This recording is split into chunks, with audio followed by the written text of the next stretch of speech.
My boyfriend used my penthouse flat and car to flirt with other girls. And he ended up hitting on my roommate. So on my roommate's birthday, she took us to see what she claimed was her family's 3,000 square foot penthouse flat in the city center. Blimey! I was shocked to find myself touring my own home. Ding! This novel reminds you to click the subscribe button in the bottom right corner to read the complete novel. My roommate recently started dating a second-generation rich guy. She used to carry knockoff bags, but suddenly received a genuine Chanel quilted handbag. Apparently, it was a gift from her boyfriend. Besides that, our room was filled with various snacks and gifts from her wealthy boyfriend. Megan kept showing them off to us one by one. "Eleanor, guess how much this bag costs?" she asked. I glanced at it. It was a last season Chanel, and it didn't even look new. £10,000 at most. But for Megan, who didn't come from a well-off family, it was already considered a luxury item. We had just moved into our new dormitory not long ago and would be living together for 4 years. I didn't want to strain our relationship, so I put on a smile and said, "Isn't that a Chanel? It must cost tens of thousands pounds, right?" Megan's face revealed a contemptuous smile as she glanced at the Gucci bag beside me. "How does it compare to yours?" I felt a bit speechless. Megan's family wasn't well off. I heard her mom was a gambler, her dad was bedridden, and the whole family relied on her elder sister. But often, the poorer the family, the more vain they are. She didn't even apply for a student grant, just because she was afraid we'd think her family was poor. Since my family was quite well off, I occasionally brought some designer items my mom bought for me. From the moment we became roommates, she seemed to dislike me and was always trying to compete with me either openly or subtly. At first, she just bought some knockoffs to show off and created a fake rich girl persona online. But ever since she started dating this wealthy boyfriend, she'd been flaunting things in front of me every day, always trying to one-up me in conversation. I found it a bit ridiculous, but I could understand her vanity. So I decided to go along with it and said, "It's much more expensive than mine. This thing of mine isn't worth much, it's just a high-quality replica." As expected, Megan's face immediately relaxed upon hearing my words. She looked as if she was on cloud 9, like she had a bit too much to drink. "I'm just saying, one should pay attention to the quality of life," she said. I nodded and agreed perfunctorily, "Yes, you're absolutely right." The other roommates also chimed in. "Wow, Meg, that's an expensive bag. Your boyfriend really spoils you." Especially Yvonne, who wasn't from a well-off family either. She looked at the second-hand bag as if it was a treasure and said flatteringly, "Meg, your boyfriend is so rich and treats you so well. This bag, can I borrow it for a bit?" Megan waved her hand, "Be careful, don't damage it." I laughed inwardly. A worn-out second-hand Chanel that even my family's housekeeper wouldn't bother carrying had become a prized possession to Megan. But it didn't bother me. I couldn't be bothered to provoke others. That evening, my boyfriend Jackson Brown arrived downstairs. "I've brought you your favorite crayfish from that place you love. Come down and get it," he called. My face lit up with delight as I quickly put on some clothes and hurried downstairs. Sure enough, Jackson was waiting there, holding up the bag as he saw me approach. I bounced over to take it, and it was indeed from my favorite crayfish place. They don't do deliveries, so it's always a 90-minute drive to the east side of town to get it, quite inconvenient. Noticing Jackson's slightly sweaty forehead, I felt touched. I reached out to wipe his brow. "Did you go specially to buy this? Are you tired?" Jackson didn't say anything, but a small smile played on his handsome face. "It's no trouble." "Do you like it?" he asked. "Oh, by the way." He trailed off, seeming hesitant. I was too excited to think much of it and looked up at him. "What is it?" "That Aston Martin your friend has, could I possibly borrow it for a bit?" Jackson scratched his head awkwardly. "My department is having a gathering in a few days. You know, lots of rich kids there. I'm worried they'll look down on me." I frowned slightly. Jackson was great in every way and treated me well, but he was just like Megan in this regard. Perhaps because of his modest background, he was particularly obsessed with keeping up appearances. Ever since he'd seen me driving an Aston Martin that one time, he'd been constantly hinting about it. My dad had never much liked Jackson and forbade me from telling him about our family's circumstances. So I'd just made up a story about borrowing the car from a friend for a while. As for the house, I said it belonged to a friend too. Jackson hadn't questioned it, since I always dressed simply and rarely used luxury items. But I hadn't expected him to still be fixated on it now. I wanted to refuse. But then I thought about how Jackson had just driven halfway across town specially to buy me crayfish. And I couldn't bring myself to say no. I hesitated, not because I cared about the car, but because I didn't much like men being so obsessed with appearances. My dad has over 100 chain stores across the country. And our family fortune is in the tens or hundreds of millions of pounds. But I rarely use luxury goods in my daily life. I believe a person's status comes from what they earn themselves, not from showing off. But seeing Jackson's pleading eyes, my heart softened. He's a very ambitious person. As soon as he started university, he did everything he could to get into the secretarial department of the student union. There are indeed quite a few rich kids there, so it's understandable he'd think this way. After some thought, I agreed. I took the car keys out of my bag and handed them to him. Here you go. Jackson's eyes lit up instantly. He took the keys reverently with both hands, as if receiving some priceless treasure. He was so excited he barely spoke to me. Just planted a big kiss on my cheek before turning to leave. I held him back. You're leaving already? You only just got here. Jackson could barely contain his impatience. I want to try out the car. I don't want to make a fool of myself tomorrow. I suppose that made sense, so I took my crayfish and went back upstairs. There was too much crayfish for me to finish alone, so I invited my roommates to join me. The other two girls happily got out of bed, but Megan just glanced disdainfully at the crayfish on the table. Eleanor, is this all your boyfriend brings you? She turned away with a smirk. How stingy. I'm telling you, you can't keep a man who's so tight-fisted. My boyfriend is taking me to a Michelin-starred restaurant tonight. To be honest, no one really cared what she was eating or where she was going. And frankly, I don't think the food at those Michelin restaurants tastes as good as crayfish. After trying all sorts of fancy places, I realized I just love crayfish, whelks, and street barbecue. I forced a smile. Wow, impressive. Then I put on some gloves and started peeling the crayfish. Maybe Megan felt my reaction didn't satisfy her, because she glared at me, pulled out a cheap knockoff Hermes bag from her closet, and stomped out in her high heels. As she left, she tossed back a final barb, pearls before swine. I wondered to myself, what business is it of hers whether I'm refined or not? Why is she so angry? Megan didn't come back that night.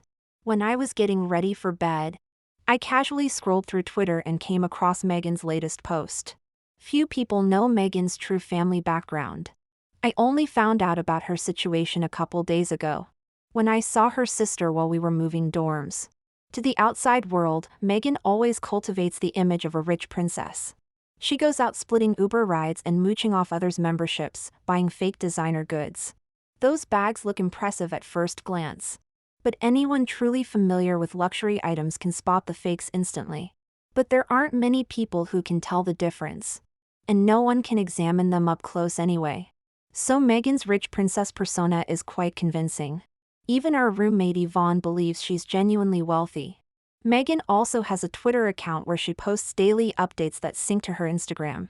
Today's update read, back at Le Manoir aux Croissants again. The purple sea urchin was quite good today, flown in fresh this morning. The lobster was just so, nothing special. Another day of whining and dining. The photo showed her leaning against a car, deliberately angled to show off her fake Hermes bag. The Balenciaga stockings on her legs were £1 knockoffs from Wish.com with the letters printed crooked. But what caught my attention wasn't her array of fakes, it was the car behind her. The black Aston Martin looked suspiciously like mine. Only the license plate was obscured by her leg, so I couldn't be sure. Surely not, I tried to reassure myself. What are the odds? There are plenty of people driving Aston Martins. Sometimes you can spot several in one level of the car park at Canary Wharf. Besides, maybe Megan was just posing with someone else's car again. I decided it was too far-fetched and turned off my phone to sleep. Though it was strange that Jackson hadn't replied to my messages all evening. He said his department was having a meeting and he was busy. Maybe that was true. The next morning, Megan returned with a radiant smile on her face. Her cheeks were flushed with excitement, as she enthusiastically described every dish from the previous night. The sea urchin was incredibly fresh and sweet. Sea urchin from Japan is truly something else. You must try it if you get the chance. She then glanced at me pointedly, unable to hide her sense of superiority. Though some people might only ever get to taste crayfish in their lives. I felt unfairly targeted. What's wrong with crayfish? They're delicious. I don't even like that fancy Japan sea urchin. It's all slimy and cold, like raw egg. How can that compare to the hot, spicy goodness of crayfish? Before I could speak up, Megan continued. It's my birthday today, and my boyfriend is throwing me a party at his place. Why don't you all come? He lives in a penthouse in Kensington, you know. It's over 3,000 square feet and has a stunning view of the city skyline. The flats there start at £15,000 per square foot. His place must be worth millions. As she spoke, she became more animated, her eyes brimming with admiration and wonder. I didn't feel particularly impressed. I just thought it was quite a coincidence. My family also owns a flat in Kensington. My dad bought it in case I found living in dormitory uncomfortable. But I ended up staying in halls because I was too lazy to wake up early for classes. I only go back there occasionally. I hadn't expected Megan's boyfriend to have so much in common with me. We drive the same make and model of car, and even bought flats in the same building with the same layout. I didn't think much of it. Megan insisted we all come to the party, and I didn't want to be rude. So I joined a few classmates in taking a taxi to Kensington.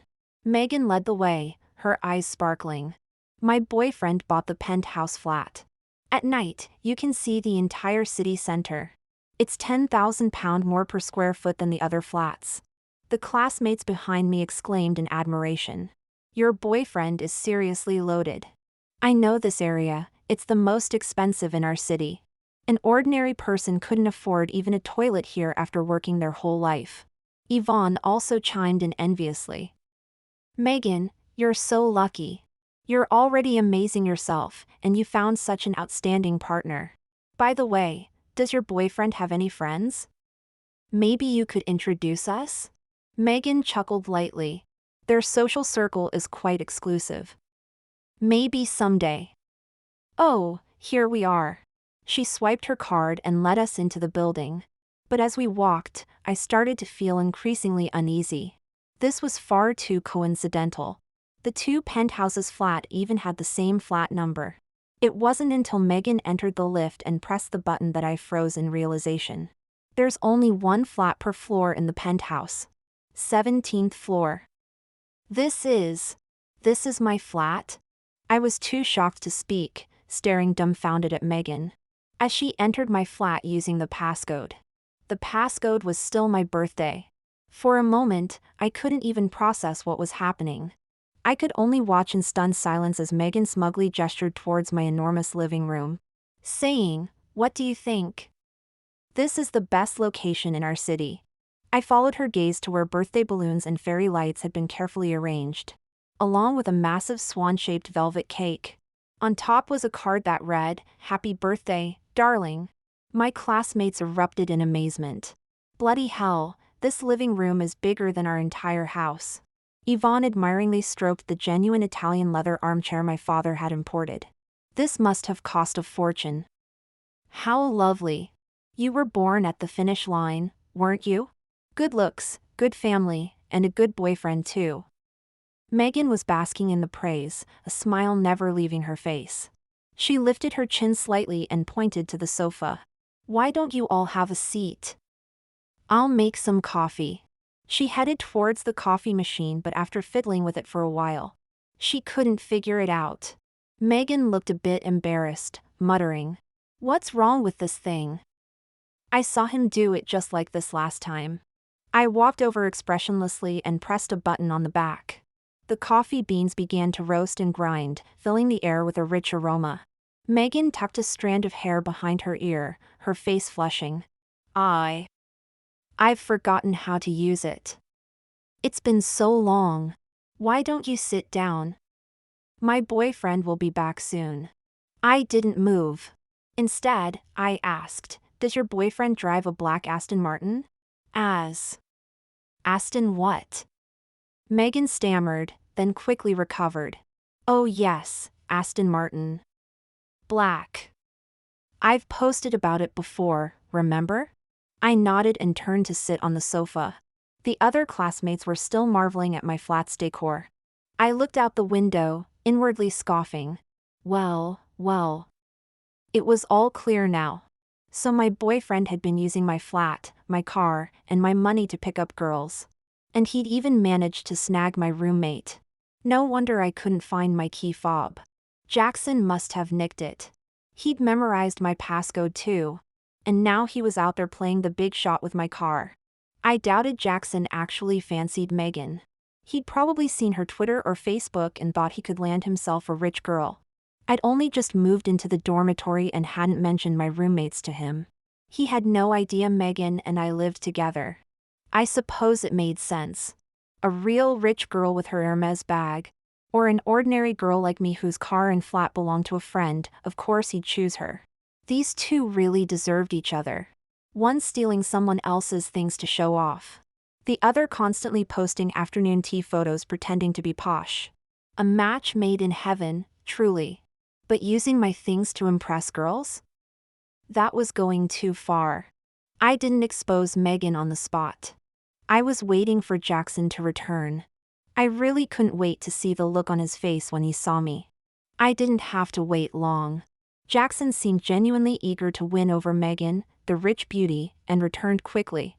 When the lift stopped at the door, Megan excitedly ran over to open it. A massive bouquet of flowers greeted her.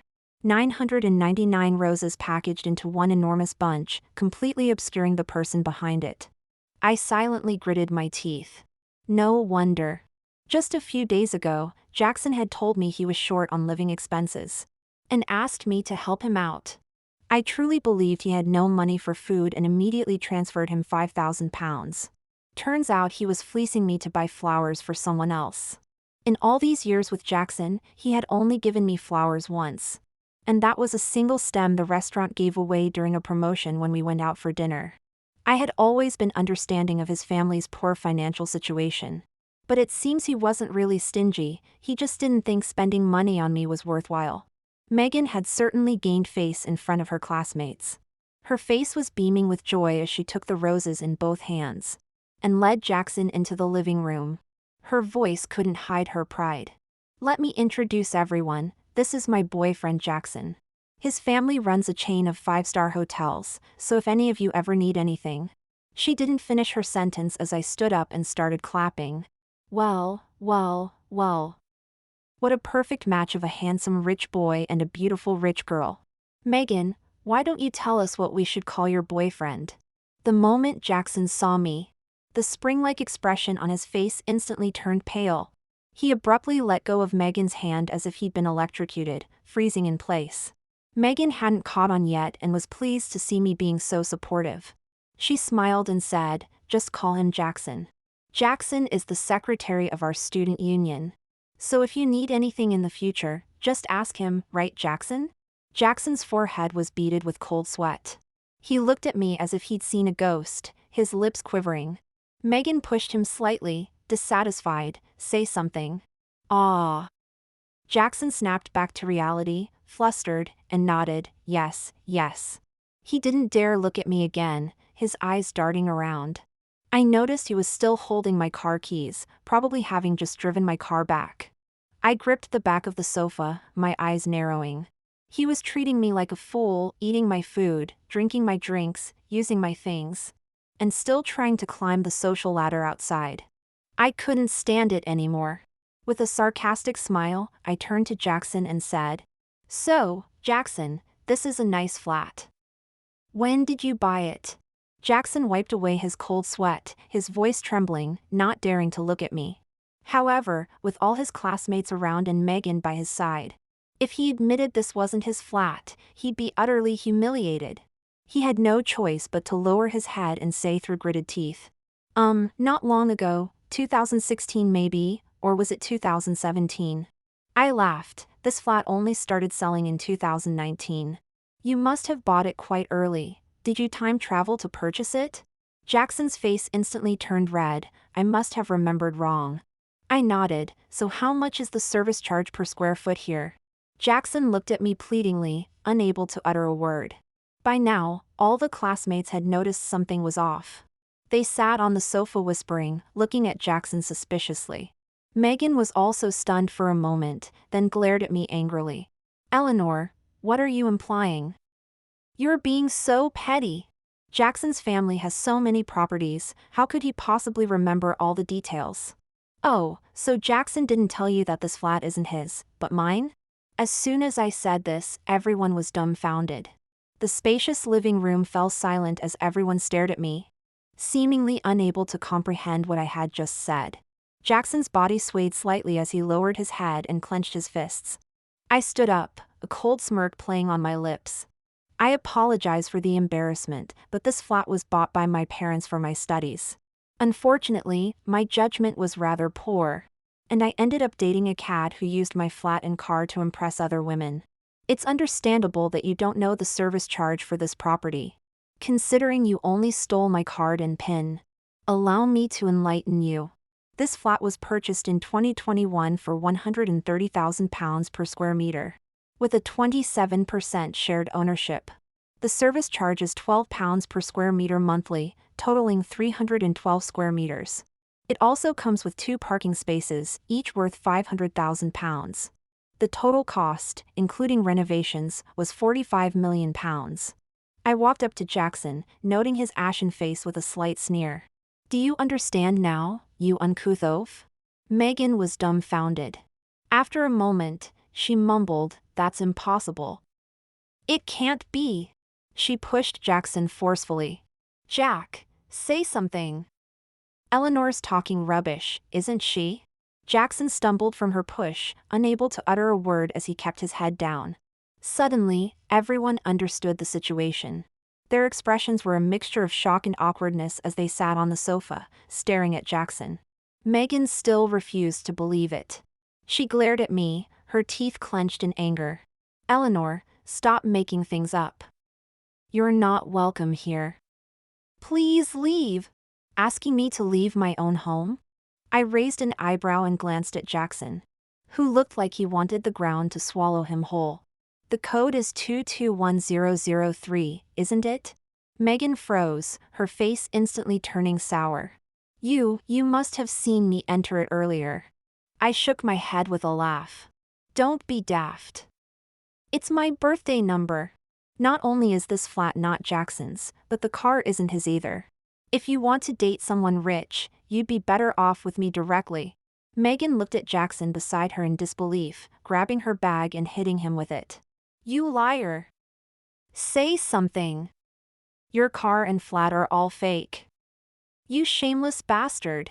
Jackson remained silent, allowing her to hit him. He lifted his head and shot me a look, unable to hide the venom in his eyes. Our classmates didn't say a word, but their eyes were fixed on him, barely concealing their mockery. Someone chuckled softly, though it was clear they found the situation contemptible. For someone like Jackson, who valued his image above all else, being exposed publicly was worse than being skinned alive. I spread my hands, smiling nonchalantly. Well, since we're all classmates, you're welcome to stay and look around for a bit longer. Shall I order some crayfish for dinner? Who's in? Jackson clenched his fists and left without a word. Megan glared at me one last time, looking as if she wanted to bite me. Eleanor! She hissed through gritted teeth. You'll regret this. With that, she stomped off in her high heels towards the lift. The living room was so quiet you could hear a pin drop. No one had expected things to unfold like this, and they were unsure how to react. Only one of the lads, oblivious to the tension, piped up. Eleanor, I had no idea your family was so loaded. I'll have a large portion of that crayfish, then. His comments seemed to break the ice, and the others chimed in. Yes, yes. Large portions, and the most expensive ones. I smiled and took out my phone. All right, then. As I was returning to my dormitory that evening, Jackson was already waiting for me at the entrance. When he saw me approaching, he grabbed my wrist forcefully, causing me pain.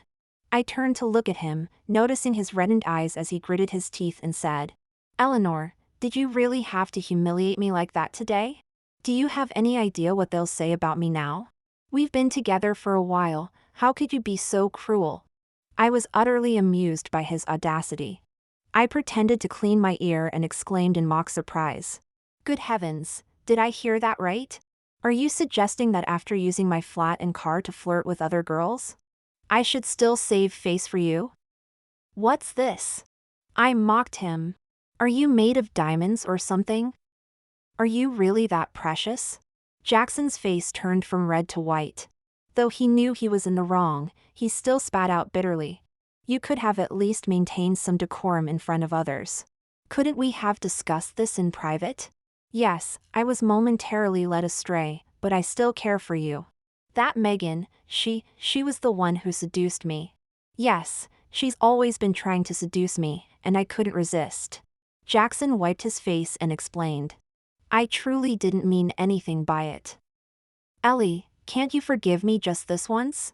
He reached out to hold my hand, but I was so disgusted that my temple throbbed. I violently shook him off. The events of today were so absurd that they felt almost surreal. Truly, art imitates life, and reality can be more dramatic than any TV series. I never imagined Jackson would have the audacity to ask for my forgiveness. I suppose he hadn't finished using me as his personal ATM yet.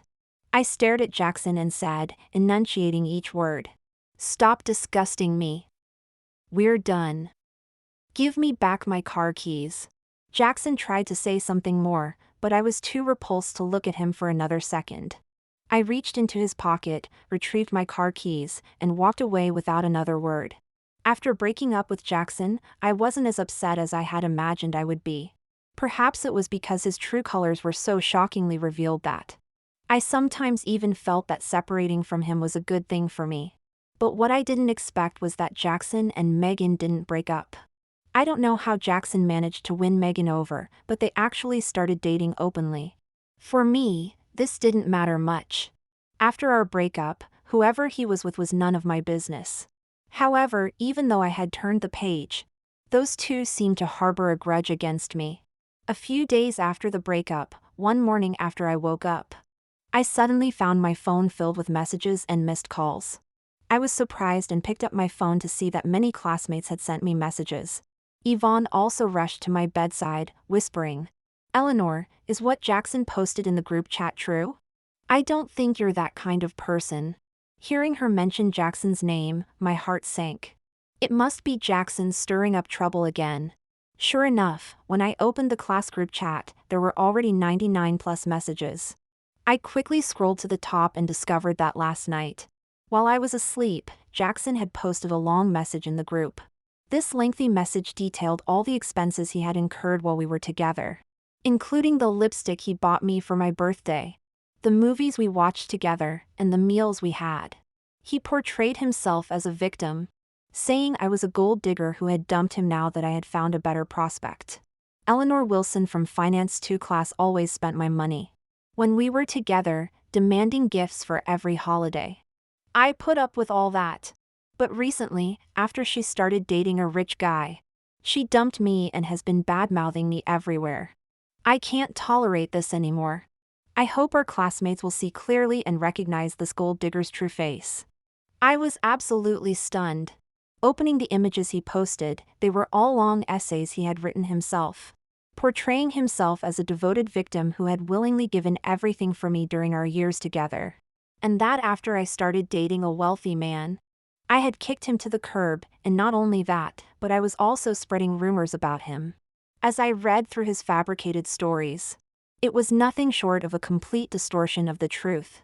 The reason he was spreading these lies was simply because he was afraid I would expose his facade of pretending to be wealthy. So he decided to discredit me first. This way, no one would believe anything I said anymore. To be honest, I hadn't expected Jackson to be so vicious. For a girl, these accusations were like a knife to the heart. By smearing me like this, saying I was a gold digger who dumped him after finding a rich guy. Even though it wasn't true, many people would actually believe it. This kind of so-called scandalous news is exactly what the public loves most. Everyone would think there's no smoke without fire, it takes two to tango. If I couldn't produce strong evidence to counter this, my reputation for the 4 years of university would be ruined. However, I guess these two were in such a hurry that they hadn't thought things through clearly and had hastily posted the message. I gritted my teeth and opened the group chat. As expected, the class group had exploded, with many classmates discussing the matter. A girl who had always been a bit at odds with me seized the opportunity to kick me while I was down. I know Eleanor, that flirty girl from Finance 2 class. I always thought she seemed a bit dodgy. Probably thinking about how to hook up with rich guys all day. I never noticed that. I always thought she looked quite innocent, dressing quite modestly. Surely she wouldn't do that. What do you mean she wouldn't? Gold diggers these days are so good at pretending. I've seen her carrying a Chanel bag with my own eyes. Where would a university student get that kind of money? In an instant, almost everyone was discussing this matter. I clenched my fists. These two people really wanted to end me. How vicious. Jackson probably truly believed that everything I owned belonged to my friends. He might have thought I was just bragging last time when I said the house was mine to spite him. Confident that I couldn't produce any evidence to counter his claims. I thought for a moment, not immediately replying to the group chat. Instead, I first copied all the chat records from my computer and began editing them one by one. During our year together, Jackson had borrowed money from me 7 times, each time starting from £2,000. His excuses varied. Sometimes he claimed his family was struggling and couldn't provide living expenses. Other times, he said he had too many social engagements and had already spent all his allowance. I saved every chat record and attached the transfer records afterwards. Then I took screenshots of all the Valentine's Day transfers I made to him and compared them to what he gave me.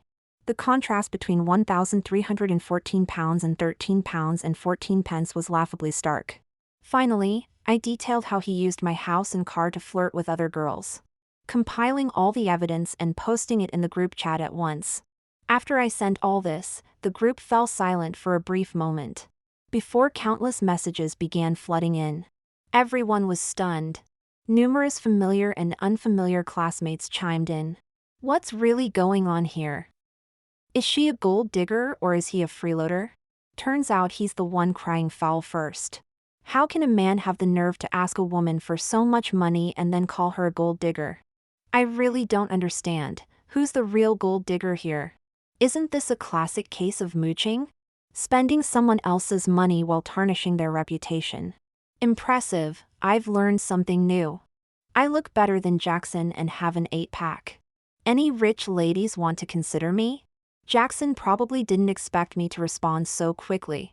In an instant, almost everyone's tone changed. Megan jumped in to defend him, angrily saying, "You claim he used your house and car, where's your proof? Besides, where did you get a house and car from? And those bags, weren't they all given to you by others?" This comment indeed prompted a few drama seekers to chime in. "Yeah, where did you get a house and car from? We've never seen you being particularly well off. Where did your Aston Martin come from? Wasn't it given to you by some rich guy you're dating? A freeloader and a gold digger, what a perfect match." Calmly, I called my mom and asked her to send me photos of the property deed and my car purchase contract. After blurring out the sensitive information, I posted them in the group. At the time, I said they were my friends to spare your ego. I didn't expect you'd actually believe it. Maybe these things seem expensive to you, considering one of you buys knockoffs and the other uses other people's cars to show off. You really are quite the pair. The property deed and contract couldn't be faked in such a short time. As soon as I posted the photos, everyone understood the truth. I could almost see Jackson and Megan's pale faces through the screen. They didn't say another word. I took a deep breath and put down my phone. Honestly, I really didn't understand why they kept trying to provoke me time and time again. I hadn't done anything wrong. Was my mistake in exposing a scumbag's true nature? A few days later, Jackson became infamous throughout the university. People didn't say it to his face, but behind his back, they all called him the freeloader. The student union immediately kicked him out, saying they couldn't keep someone with such poor morals. Instead of ruining my reputation as they had intended, they ended up becoming pariahs themselves. Even Jackson's roommates didn't want to associate with him anymore, all looking down on him. Megan's reputation suffered as well, and our relationship instantly became strained. I thought they would learn their lesson and not dare to provoke me again. But I didn't expect Megan to become increasingly angry, constantly picking fights with me over the next few days. A couple of days later, when I returned to my dorm room, I was hit by an overwhelmingly strong scent of roses. My Penhaligon's Rose Duchess perfume lay shattered on the floor, its beautiful glass bottle in pieces, and the pale pink liquid had almost completely evaporated, leaving only a faint stain. Before I could say anything, Yvonne rushed over, crouching down to pick up the broken fox-shaped bottle cap. Oh no! This was so expensive. The genuine article costs over £2,000 at the boutique. It's all gone. She looked up at me, seemingly more upset than I was about the loss. Megan sat to one side, casually filing her nails. She remarked offhandedly, "Eleanor's loaded, isn't she? £2,000 for perfume is nothing, probably doesn't even cover one of her meals out." This was true. When dining out properly, £2,000 might only cover the cost of one of my dishes. But that didn't mean I wasn't upset about it. I frowned. We had all been in class earlier, except for Megan, who had skipped. When we left, my perfume was still safely on the table. If someone had touched my things, it was most likely Megan. But I had no proof. I could only give her a sidelong glance as I took a broom to clean up the mess, swallowing my anger. Megan watched me hold my tongue, the corner of her mouth curling into a mocking smile. I figured she might be harboring some resentment towards me for shattering her dreams of marrying into wealth. It was a bit stupid, but not incomprehensible. I decided to treat it as an act of kindness towards someone less fortunate. But I hadn't anticipated that Megan would escalate her behavior. In the days that followed, I would return to find one of my possessions damaged every single day. Eye cream, facial oil, toner, if they weren't broken, they were emptied out. Eventually, I even found white granules in my face cream. I scooped out a bit and sniffed it. The smell seemed to be laundry powder. Megan had mixed laundry powder into my face cream. My head buzzed with anger, and I stood up abruptly, accidentally bumping the cabinet beside me. The door creaked open, revealing my bags inside, slashed to pieces. My eyes widened as I yanked out the bags. I don't actively pursue luxury goods, but my mom and some female relatives often give them to me as gifts. These Gucci and Chanel bags were from them. I rarely used them, so they were almost brand new. But the pristine surfaces from yesterday were now grotesquely mutilated.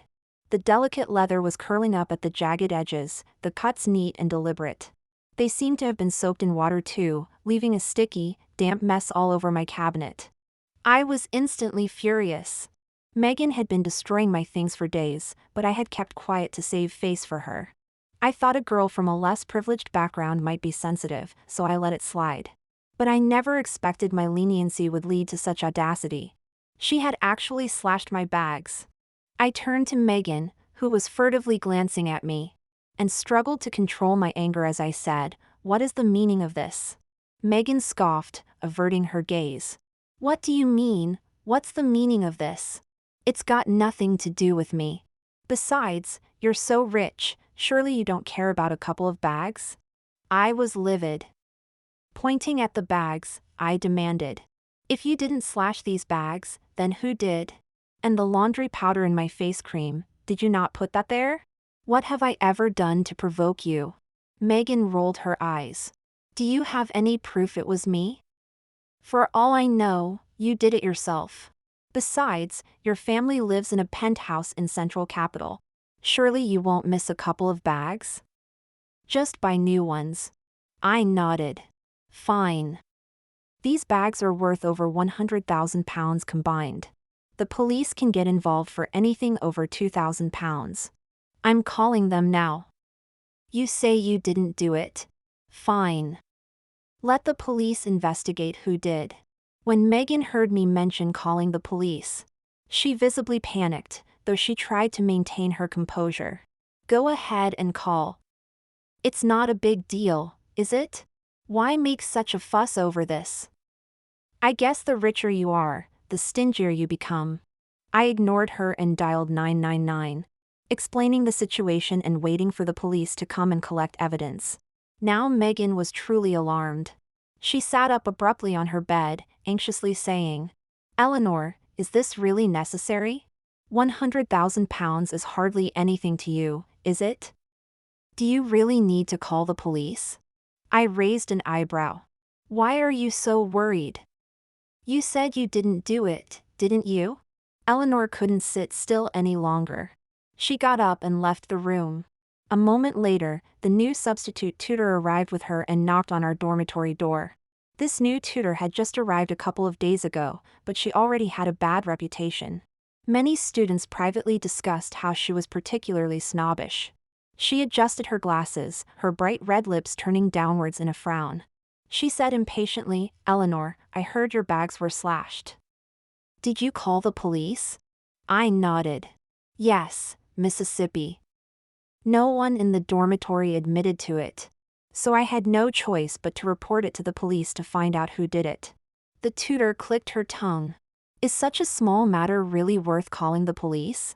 There's no deep hatred between classmates, can't you just talk it out? I laughed coldly to myself. No wonder our tutor had already become famous for favoring the rich and despising the poor, despite only having transferred here recently. For students from wealthy and influential families, she couldn't be more caring if she tried. For students from average families, she was as ruthless as autumn wind sweeping away fallen leaves. She had just arrived a couple of days ago and probably hadn't looked at Megan's file yet, so she didn't know about Megan's family background. She had only seen what Megan posted on Twitter. Megan had once bragged that the headmaster was a friend of her father's, so the tutor probably thought she was really from a rich family.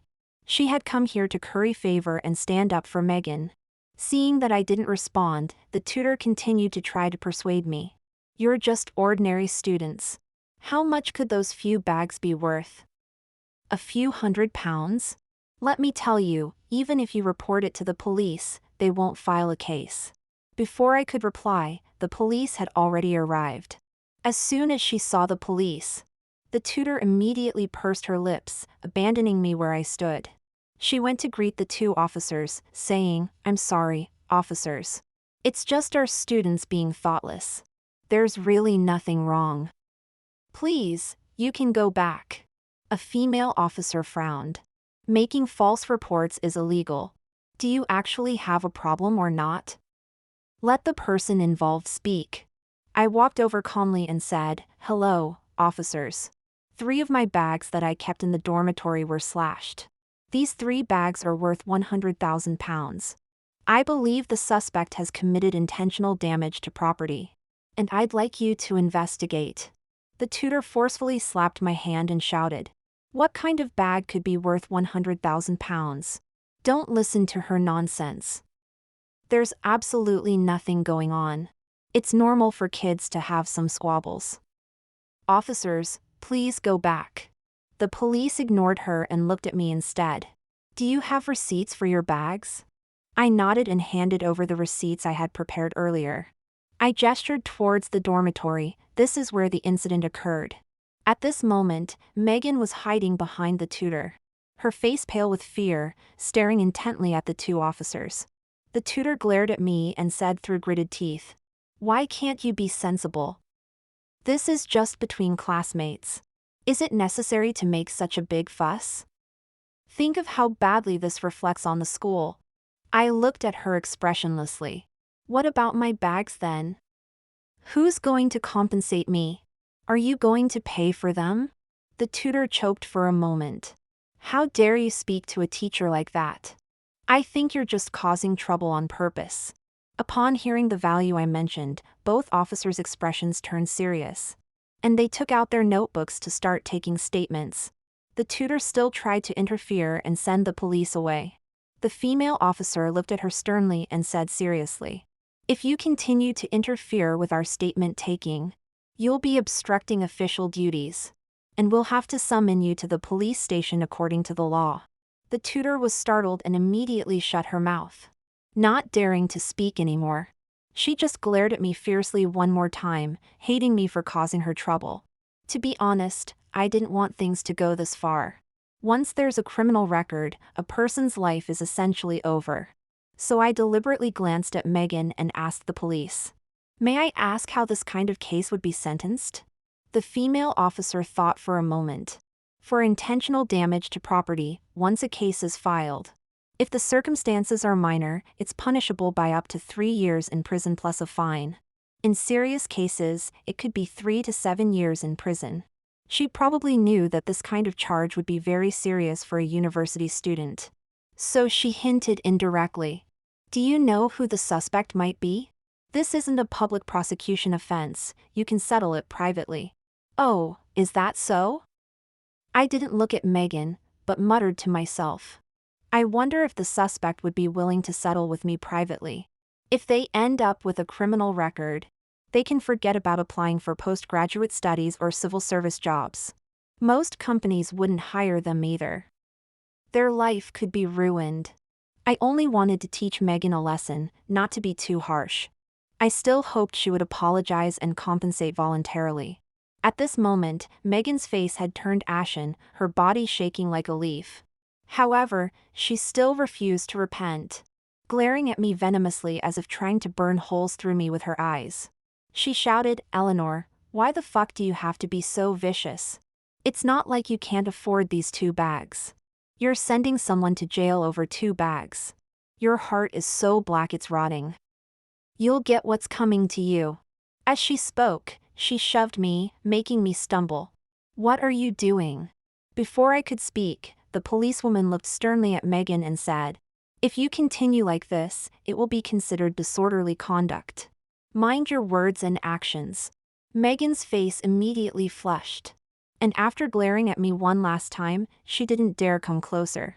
Seeing that she was still obstinate, I looked at her coldly and said, "Why are you getting so worked up? The police haven't even said you did it yet. Or are you feeling guilty?"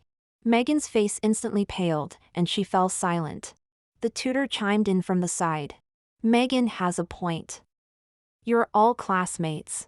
Is it necessary to ruin someone's life?" She gave me a contemptuous glance. "Besides, who knows if your bags are real or fake? You don't look like someone who could afford such bags. And you just carelessly left them in your locker. Who are you trying to fool?" Seeing someone speak up for her, Megan became even more emboldened. "That's right. I advise you to cancel the police report immediately. Just say you made a false report, or I'll sue you for defamation." Looking at their aggressive attitudes, I couldn't help but shake my head. They truly were choosing the path to hell when heaven's door was wide open. I was considering their interests, thinking they could just compensate me and be done with it. But they were pushing their luck. I looked at Megan one last time. "If you apologize on Twitter now and compensate me, I won't pursue this matter further. Otherwise, you'll face the consequences." I nodded and turned to the 2 police officers. "Officers, since no one is admitting to it, let's proceed with the formal process." The police efficiently collected the evidence, placing my bags and a found eyebrow razor with traces of detergent into sealed bags. They then addressed my roommates, "Let's go and take your statements." My other 2 roommates were truly innocent and didn't think much of it, following the police downstairs and into the car. Only Megan kept cursing at me, "Eleanor, you'll get what's coming to you. You think you're so great just because you were born into money? Watch out, you might have money but no life to spend it." I ignored her and got into the police car. Megan remained stubborn, insisting she wasn't responsible even after we arrived at the police station. Within a couple of days, the police had gathered all the evidence. The eyebrow razor matched the cuts on the bags perfectly, and it only had Megan's fingerprints on it. Megan was detained. It was only then that she truly began to feel afraid.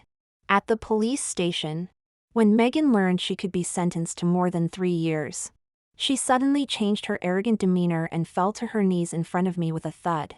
Megan wailed, clinging to my legs. Eleanor, I admit it. I was jealous of you. I was envious of your wealth and your good circumstances. I thought these 2 bags wouldn't mean much to you. Please forgive me this once. I looked at her tear-stained, contorted face and sneered. What took you so long? Now you admit it after the case has been filed? It's too late. I lifted my leg slightly. We were classmates once. I'll come visit you on holidays. Make sure you reform yourself well. Megan's face turned ashen. Then my life is over. Please help me, Eleanor. I don't want to go in there. I leaned in close and whispered. Then why didn't you think of that when you were slashing my bags? You didn't want to go in then? I. Her voice grew smaller and smaller as she lowered her head. I grabbed her collar. I really don't know what I did to offend you. Jackson Brown used my house and car to deceive you. And I helped you see his true colors. Instead of thanking me, you hate me. Is your brain waterlogged? You don't have money, I do, so I deserve to be abused by you? Do you think my money just fell from the sky? Megan covered her mouth, unable to hold back her sobs any longer. I straightened up, shaking off her hands that were clinging to my legs. If you've made a mistake, face the consequences. I can't save you now. Megan looked at the police officers nearby, then collapsed to the ground. Her eyes vacant and lifeless, with only tears continuing to flow. I glanced at her once more before turning and walking away. Don't blame me for being heartless. I had given her many chances. Kind words can't persuade a fool bent on destruction. She brought this upon herself, and now she must face the consequences. The tutor was also nearby. Seeing that she couldn't do anything about me, she gritted her teeth, cursed at me once, and left as well. I watched her retreating figure and called my father, asking him to deal with this tutor. Megan's father might be fake friends with the headmaster, but my father was a true friend. Dismissing a temporary worker was just a matter of saying the word. After that, Megan's sister came to see me several times. Megan's mother was a gambler, her father was paralyzed at home, and the whole family relied on her sister to support them. When I first changed dormitories, I met her sister. She was a very small, thin woman who was said to be working 3 jobs at the same time, which was extremely hard. Although she was only in her early 30s, she already looked like she was in her 40s or 50s. At first, Megan's sister probably thought it was just friction between classmates, nothing serious. But when she heard that Megan was going to be sentenced to several years in prison, her legs went weak and she slid down the wall. Her husband grabbed her and tried to pull her away. Megan's sister initially wanted to beg me, but her husband slapped her hard across the face. He raged. I never say anything when you take care of your family. But this sister of yours is clearly dirt poor yet still tries to show off. We earn £7,000 a month, and she spends £3,000 on herself. Now she owes someone £100,000. £100,000. It would take us a year of not eating or drinking to save that much. Should we take our daughter out of school, or stop buying your dad's medicine? Why didn't she think before doing these things? Now she's in jail and you're still here begging others. What's the use? If you ask me, it's good. Let her go in and learn her lesson. Let her know the world isn't all about her sister spoiling her. Megan's sister was thunderstruck. She looked at Megan sorrowfully one last time before being dragged away by her husband. She seemed to have aged a dozen years in an instant. I felt some pity for this poor woman, but I knew that Megan wouldn't learn her lesson. People like her are tragic, vanity and laziness are ingrained in her bones, impossible to change for life. She wants to be at the top without enduring hardships. So she can only fall from her castles in the air and become a rat everyone wants to beat. Time flew by quickly. By the time we graduated from university, Megan was also about to be released from prison. I had almost forgotten about it until a classmate mentioned it. Jackson never changed his bad habits. He always borrowed money to show off. And when he finally couldn't patch things up anymore, he resorted to payday loans. He didn't even borrow that much, just £8,000 to buy a pair of limited edition trainers. Who would have thought it would snowball to hundreds of thousands of pounds in interest? When he finally couldn't pay it back and debt collectors were calling everywhere, he simply dropped out and went home. He didn't even finish university. While we were discussing Jackson, Yvonne suddenly spoke up. Megan's getting out of prison soon, isn't she? I was taken aback. Megan had been sentenced to 3 years and 7 months. Counting the time, she should indeed be coming out soon. However, with a criminal record, her life was essentially over. Most large companies wouldn't hire her. Further education was out of the question. And even her children's background checks would be affected. Because of momentary vanity and envy, these two people had ruined their lives. I felt somewhat melancholic. But then I realized that none of this had anything to do with me anymore. The past was like smoke. I had long since put it behind me. Thinking back on it now only seemed laughable. After breaking up with Jackson, I dated another boyfriend. He was also from a wealthy family, but he didn't have those bad habits of the rich. He was humble and elegant. I later felt that experiencing all this wasn't necessarily a bad thing. It taught me to be wiser and to keep my eyes open to meet better people. Now I've finally found the right person. And I'm about to go home to get married and inherit the family business. My good days are just beginning.